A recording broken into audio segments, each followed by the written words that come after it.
دوستای عزیز، سارا هستم. شما را بسیار خوش آمدید میگم به اینکه این ویدیو را انتخاب کردین برای دیدن و از شما بسیار تشکری میکنم که تا آخر ویدیو حتما همراه من می باشین. دوستای عزیز، ویدیو امروز ما در مورد قسمت دوم ویدیوی نمبر 83 ما است که اگر شما در کانال برین میبینین که یک ویدیوی به نام سر راحت بسازم خانه عشق که قسمت اولش ما یک ماه پیش کار کرده بودیم و چند سوال داده بودیم. 4 سوال برای دوستای ما پیشنهاد کرده بودیم و جوابش خواسته بودیم که ما 1 ماه وقت دادیم برای دوستای ما و امروز ما میریم قسمت دوم از این ویدیو را کار میکنیم. اولی که ما از این دوست ما که کانالش به نام افغان کراوکه از بسیار زیاد تشکری میکنم که ما میتونیم که از کراوکه از اونا استفاده کنیم و ما بر از اونا 1 ماه پیش هم پیام داده بودم که اجازه خواسته بودم اما متاسفانه جواب مرا اصلا ندیدن، متوجه نشدن، اصلا جواب هیچ کس هم دیدیم در کانال که جواب نمیتن. امیدوار هستم که عذر ما را بپذیرن. ما بدون اجازه شانی کراوکه از وار استفاده میکنیم در این ویدیو آموزشی و از اونا بسیار تشکر میکنیم که وقتشون میگذرانن و این خدمت برای کمیونیتی افغانی میکنن که همونطور کسایی که در کمیونیتی خدمت بکنن ما متاسفانه که بسیار کم داریم. بسیار تشکر دوست عزیز. و امروز من میخوایم سر موضوع از این گپ بزنم دوستای عزیز که ما قسمت اول ویدیو که امو گفتم نمره 83 است، ایره که ما اپلود کردم 1 ماه پیش، خواستم که از دوستای خود جوابش داشته باشم، اما متاسفانه که ما انگشت شماری از دوستا را دیدم که کامنت گذاشتن. فرق نمیکرد که چقدرش صحیح بود یا چقدرش غلط بود، اون مهم نبود. مهم ای بود که چقدر نفر میبینه ویدیو را، علاقه مندی نشان میده. ما میخواه که خود رشد بده و در حال ازی است که با موسیقی و کمیونیتی کلتور افغانستان خدمت کنه. متاسفانه که من بسیار دوستای کم دیدم که اینجا کامنت گذاشتن و از اون دوستای ما که کامنت گذاشتن ای که جواب سوال مرا خوب گفتن یا خوب نگفتن فرقی نمیکنه. تشکر میکنم از اینا که وقت گذاشتن ویدیو رو دیدن و تشکر از اینکه اینا خود رشد میتن. تشکر از شما دوستای عزیز که شما خود رشد میتین، سر خود کار میکنین، یک چیز نو یاد میگیرین، وقتتون ادر نمیتین و به خود و برای دیگرها و به کمیونیتی و بر موزیک افغانستان میخواین که خدمت بکنین. تشکر از شما دوستای عزیز. ما از بین از اونا 2 دوست ما که یکیش به نام ای کا رؤوف است و دیگهش به نام طاهر احمدی، این 2 تا دوست ما سوال درست، یعنی سوال ما را شاید به شکل درست فهمیدن و به شکل درستش جواب گفتن، مگر چی که اصطلاحات رو که اینا استفاده کردن ما درست نفهمیدیم که اصطلاحاتشون مقصدشون چی است. یعنی اما در مجموع فهمیدم که اینا چی میخواین که بگوین و ما امی 2 دوست ما را که به نام ایکا رؤوف و طاهر احمدی است بسیار زیاد تبریک میگم ازشون، بسیار زیاد تشکری میکنم که جواب از اینا درست است. یعنی درستش چی است، چه قسم، یعنی که با ما صدق میکنه. یعنی ما هم یک شاگرد هستم و ما از اینا یک رقم نظر داریم که فکر میکنم که جواب ما درست باشه. دوستای عزیز ما دمی مدت 1 سالی که در یوتیوب کار میکنم ما یک موضوع بسیار مهم متوجه شدم. موضوعی است که ما دیدم که کمیونیتی ما زیادتر توجه به چی دارن، ما افغانات توجه به چی داریم زیادتر. اگر یک کسی یک ویدیو رو اپلود میکنه فقط 2 ویدیوش داو میزنه، کلمات بسیار بد برای مادر و خواهر و برای پدر و برای خود میته، بسیار کلمات بیجار استفاده میکنه و با مجردی که این یک ویدیو اپلود میکنه شما ببینین که چقدری لایک میگیره از او ویدیو خود، چقدر سپورت میشه، چقدر او ویو میگیره. یعنی ما حیران میمونم بهی. ولی ما اینمی کانال که آماده کردیم به خدمت دوستای ما، ما میبینیم که این بسیار زیاد یعنی اصلا هیچ کانال بسیار کم ساپورت میشه. یعنی یک ویدیو رو که ما اپلود میکنم 200-300 ویوی که میگیره بسیار کم از دوستای عزیز. ما همیشه افغانا میشنویم که هر کدام ما گله میکنیم از مملکت های همسایه افغانستان، از اروپا و امریکا و از اینا میگیم که اینا ما را به عقب میکشانن، اینا مملکت ما را خراب کردن، اینا ما را نمیمونن رشد کنن، ما طالبا نمانت میکنه که ما رشد کنیم. ولی دوستای عزیز این چیزایی که شما میگین واقعا راست است، اما بیاین ببینین که ما خود ما چقدر به حق خود ما ظلم نمی کنیم، چقدر ما خود رشد میدیم، چقدر ما وقت خود ضایع نمی کنیم، چقدر به انرژی خود، با وقت خود ما احترام داریم. یک کسی که خودش رشد نده چطور میتونه یک انسان مفید باشه برای کمیونیتی و چطور با مملکتش میتونه که انسان مفید باشه؟ ما چرا وقت ما رو ضایع میکنیم؟ ویدیوها رو میبینیم که اونا دو میزنن فقط، اما یک ویدیو آموزشی که جور میشه اصلا ما هیچ توجه بر از اون نداریم. دوستای عزیز من واقعا امیدوار هستم که یک وقتی ما بیدار شیم، امیدوار هستم که از این دیرتر نشه.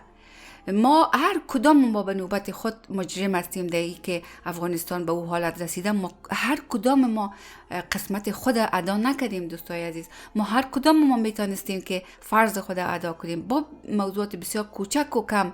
همین که ما همین ویدیوهای آموزشی را، فرق نمیکنه موسیقی باشه هر ویدیوی دیگه باشه، آموزشی را یاد بگیریم و این ویدیوهایی که وقت ما را تلف میکنه، ما را دو یاد میده، ما را اخلاق بد ترویج میکنه در جامعه ما اگر اینا رو سپورت نکنیم، نبینیم، لایک نکنیم، اینا دیگه استاپ میکنن، این ویدیوها را دیگه جور نمیکنن. دوستای عزیز واقعا من به این تاسف میکنم که ما کمیونیتی چه وقت واقعا بیدار میشیم. لطفاً به این توجه کنین، لطفاً وقت خود خوب استفاده کنین. ما عمری که داریم دایی، ما خداوند همونطور برای ما عمر نداده، ما وظیفه داریم دایی دنیا. ما وقتی که مخصوصا بیرون از افغانستان هستیم بسیار چانس ها را داریم، ما از این چانس ها باید استفاده کنیم. نباید که ما تمام وقت خود پیش ویدیوهای مزخرف که اصلا اینا نباید که اجازه داده شود که در این کانال ها، در این میدیا باشن، ما تمام وقت خود در این چیزا مصرف میکنیم. متاسفانه اوکی برای خنده و برای اینا هم آدم باید وقت بگذرانه، اما باید وقت خود تقسیم گذاری کنه که چقدر خود رشد بده، ویدیوهای آموزشی ببینه و چقدر ویدیوهای از این که خنده کنه. ایره باید که ما منیج کنیم صحیح. متاسفانه که این اصلا منیج نشده و ما بسیار افسوس میکنم که اتو یک حالت است. و ما یک ماه شد که نمی ویدیو را اپلود کردیم، بسیار ما کامنت کم دریافت کردیم. از این معلوم میشه که ما کمیونیتی بسیار علاقمندی کم داریم برای اینکه خود رشد بدیم. متاسفانه و ما از شما دوستای عزیز واقعا یک بار دیگه خواهش میکنم که ویدیوها رو شیر کنین با دیگران. امکان داره که دوستای ما در دسترس نداشته باشن. این یک چانس بسیار خوب از دوستای عزیز که ما اینمطور یک کانال داشته باشیم و ما از یکی دیگه خود چیزای نو یاد بگیریم، ما رشد بدیم. خدا اگر موسیقی در داخل افغانستان قطعا شده، ما خو اینجا میتونیم ایره زنده نگاه کنیم، ما خو میتونیم سرش کار کنیم، ما خو میتونیم که نمانیم که موسیقی بمیره، موسیقی افغانستان از بین بره. ما خو میتونیم، چرا پس نکنیم دوستای عزیز؟ میریم دوستای عزیز یک جای آهنگ میشنویم و میبینیم، پیدا میکنیم که کلید آهنگ چیسته. سوال اولشی بود که نام اسکیل یا راگ بگوین. دوستای عزیز ما اول میریم سوال دوم میبینیم که نوشته است که کلید آهنگ چی است؟ ما چطور کلید یک آهنگ پیدا میکنیم؟ وقتی که کلید یک آهنگ پیدا کنیم، باز سر سوال اول میریم، باز ما نام اسکیل یا راگ میتونیم بگوییم. پس اول ما میریم کلید آهنگ پیدا میکنیم، آهنگ میریم گوش میکنیم. دوستای عزیز ما میریم آهنگ بشنویم و میگیم امرای ازو و میبینیم که در قسمت اول آهنگ در کجا استارت میشه. در مو استاری که اول میشه، ما رستی که اول میکنیم، در مو قسمتی که استارت میشه، ما امون نوتا میایم بروی هارمونیا میپالیم.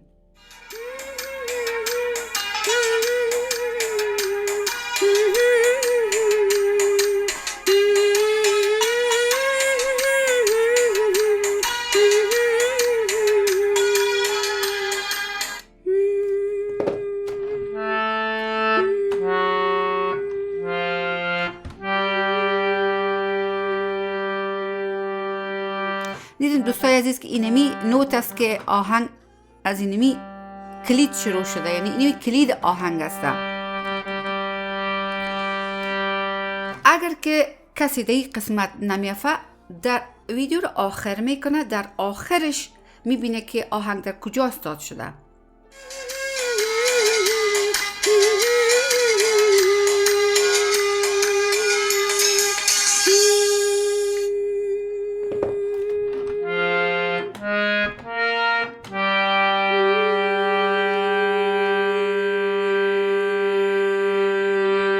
این دوست عزیز کلید آهنگ است. دوستای عزیز دو دوست ما که گفتن کلید آهنگ پس، اینا از اینجا شروع کردن که سا ری گا ما پا، اینا از اینجا شروع کردن و امی جی از نوت جی یا بمو گفتی دوست ما که پا از اینجا آهنگ شروع میشه و اسکیلش سوال دیگه است که نام اسکیل یا راگ بگوین. اسکیل ما اینجا وقتی که آهنگ میخوانیم میبینیم که آهنگ در اسکیل راگ بهروی است دوستای عزیز و اسکیلش اینی است: سا ری گا ما پا دا نی سا، سا نی دا پا ما گا ری سا. سر راهت بسازم خانه عشق، کبوتر میشم در لان عشق، کبوتر میشم در لان عشق. دوستای عزیز ما پیدا کردیم که آهنگ از اسکیل راگ بهروی جور شده و کلیدشم اینه میسته جی و یا به گفته دوست ما که از اینجا شروع کنیم پس. سوال سومی است که کدام ریتم در آهنگ استفاده شده. دوستای عزیز به نظر من در این آهنگ ریتم 7/8 7/8 ریتم استفاده شده، 7/8 تایم سیگنیچر، یعنی که در یک بار ما 7 ماتره وجود داره و هر ماتره 1/8 نوت می باشه. دوستای عزیز ما این موضوعات باز دقیق تر یاد میگیریم برای کسایی که ممبرشپ ما را سطح لیول 3 را اگر میخرن، یعنی ممبرشپ سطح 3 اگر میخرن، ما در درس های آنلاین سر از این کار میکنیم، سر موزیک اروپایی یا بین المللی یا یادگیری نوت های موسیقی بالای خطوط عامله که ما در یاد گرفتیم، همچنین در این مورد باز دقیق تر کار میکنیم. و حالا مقدر میگم که 7/8 که ریتم مغولی میگن در افغانستان، ایره به نام ریتم مغولی یاد میکنن که یا 3/4 میگن. من نمیفهم 3/4 اصلا یک در موسیقی بین المللی 3/4 یک ریتم کاملا دیگه است، ولی مثلا ریتم والس 3/4 میگن، اما من نمیفهم که ایره ما غلط شنیدیم یا همونطور میگن، ولی بر صورتش مغولی زیادتر عام است که در این ریتم مغولی به نظر من استفاده شده. همونطوری که دو دوست ما ایکا رؤوف و طاهر احمدی گفتن، به نظر ما همچنان در آهنگ ریتم مغولی استفاده شده و ما اول ریتم مغولی را یک دفعه یک بررسی میکنیم. دوست عزیز ریتم مغولی که 7/8 تایم سیگنیچر در موسیقی بین المللی یاد میشه، این در هر بار خود 7 ماتره داره. این 7 ماتره تقسیم شده، این میتونه که کمپوزیشن های مختلف بگیره امی ریتم. یعنی چی؟ یعنی که امی 7 ماتره از این میتونه به اشکال مختلف ترتیب و تنظیم داده شود. یعنی اکسنت میتونه بالای هر ماتریش بیایه، هر رقم میتونه که کمپوزیشن داده شود. مثلا ما 7 ماتره شما بینید 1 2 3 4 5 6 7 این چی رقم میتونی که به اشکال مختلف کمپوز کمپوزش بیتی، شکل بیتیشه. مثلا میتونی که اکسنت تنها در ماتری اول باشه که میشه 1 2 3 4 5 6 7 1 2 3 4 5 6 7. این یک نوش است. نوع دیگه است که اکسنت دو قسمت میشه البته و اکسنت هم در قسمت اولش است و هم در قسمت دومش توتی هم در توتی اولش اکسنت داده میشه و هم در قسمت اولش قسمی بود که 1 2 3 4 5 6 1 2 3 4 5 6 1 2 3 4 5 6. یعنی اکسنت تنها دمی نوت اول یا در ماتری اول بود. اما به شکل دیگه که میتونه آدم یعنی ای جور میشه، امی ریتم جور میشه، چه قسم تشکیل داده میشه که 1 2 3 4 5 6 1 2 3 4 5 6 1 2 3 4 5 6. یعنی اکسنت بالای توتی اول یا قسمت اولش هم میه، بالای شروع ماتری قسمت دوم هم میه. در هر دو قسمت اکسنت داده شده. و شکل دیگهش که هست قسم میشه که 1 باز خالی، جای دومش هیچ ماده داده نمیشه، 2 باز جای خالی، 3 باز جای خالی، 4. یعنی اکسنت تنها در اول می قسم میشه 1 2 3 4. یعنی کمپوزیشنش هم طور جور میشه. نظر و آهنگی که کسی برای جور میکنه او این رقمی ترتیب و تنظیم داده میشه. امی ماتراهای ای ریتم. نوع چهارمش مثلا میگی 1 2 3 4 5 6 7 1 2 3 4 5 6 7. اینجا اول بود 1 2 3 باز 4 5 6. این برعکسش هست. 1 2 3 4 ماتره اول میه با 3 ماتره در قسمت دوم ریتم میه. میگیم که اکسنت میتونه که در اردویش باشه، در قسمت اول هم در ماتره اول باشه و قسمت دوم. مثلا میگیم 1 2 3 4 5 6 7 1 2 3 4 5 6 7. و امطور میتونه شده که مثلا بگوی 1 2 3 1 2 1 2 1 2 3 1 2 1 2. قسمی که 1 2 3 1 2 1 2 1 2 3 1 2 1 2.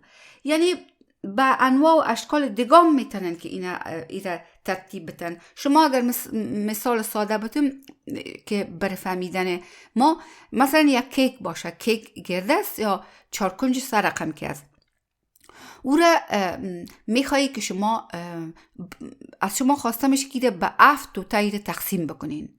شما انتخاب به دست خودتان است که نمی که کدام توتیش کلان میکنین، کدامش خرد میکنین، یعنی برای کدامش زیادتر مثلا رنگ سفیدش کیک میتین، به کدام قسمتش همو گلی که در روش مانده شده. این به دست خودشان ماش که منجش چی رقم است. اما کیک اونمو کیکی است که اندازش معین است، تعیین شده است. این که شما چی رقم شکل میتین منجش میکنین، این به دست خودتان است. تایم هم اینم است. تایم سیگنیچر در ریتم هم اینم است. دوستای عزیز، ریتم ها به می شکل کمپوز میشن و جور میشن. ولی چون که در موسیقی هندی و افغانی در پالوی ماتره های که تعیین شده برای یک ریتم زیادتر فلر استفاده میشه، یعنی که زیاد ایره میخوان آرایش بتن و مقبول جور کنن، از او خاطر ماتره های اصلی در بین گم میشه و با کسی که نو یاد میگیره بسیار مشکل است که این مشخص بشه برش که کدام ماتره اصلی است و کدامش فلر است، برش سخت است. و کسی که کانفیوز میشه که بسیار این کار مشکل است واقعا، مخصوصا در شروع. اولی که امی ریتم نظر به کلتور است. اگر یک کسی همیشه موسیقی اروپایی شنیده، بسیار مشکل است که در موسیقی هندی ریتم مزور باسانی بفهمه. کار آسان است دوستای عزیز. ریتم اکثرا به کلچر و موسیقی که نفر شنیده با او بسیار ارتباط داره. و دومی که راه آسان ترینش ای هست که ما ریتم نظر به احساس پیدا کنیم. ما چه قسم نظر به احساس یا فیلینگ آهنگ یا ریتم آهنگ ما میتونیم پیدا کنیم. اصلا ماترایش حساب نکنیم. اصلا کار نیست که ماترا حساب شود. در وقت آهنگ خواندن ما نباید که ماترا را حساب کنیم، برای که بسیار امکان داره که ما غلط کنیم. وقت ما فیلینگ میبینیم. فیلینگ بسیار زیاد مهم است. اگر مشکل میشه پیدا کردن ماتره ها فقط توسط احساس که چی رقم خود مثلا بدن ما را حرکت بتیم، نظر به ریتم یا دست خود حرکت بتیم یا سر خود حرکت بتیم، از نگاه احساس و فیلینگ ما میتونیم که ریتم یک آهنگ پیدا کنیم و این آسان ترین و بهترین طریقه پیدا کردن ریتم است که شما میتونین که از این نوش هم استفاده بکنین. ولی پیدا کردن ماتره ها و حساب کردن ماتره ها سم و اینا خوب است، این بسیار ما را کمک میکنه، اما اگر مشکل می باشه برای کسی میتونن فقط از روی فیلینگ یک ریتم تعقیب کنن و امرایش بخونن و به حساب بفهمن. میریم ما آهنگ یک دفعه گوش میکنیم، میبینیم که از کدام ماتره شروع شده.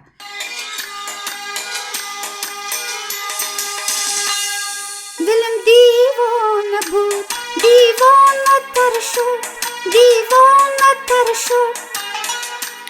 دوستای عزیز، اینمی قسمت که میگه دلم دیوانه بود، این بودش در سم است. پیش از سم آهنگ شروع میشه، پیش از سم او آف بیت است، یعنی آهنگ اصلا در ماتری اول شروع میشه. شما یک بار دیگه گوش کنین ببینین.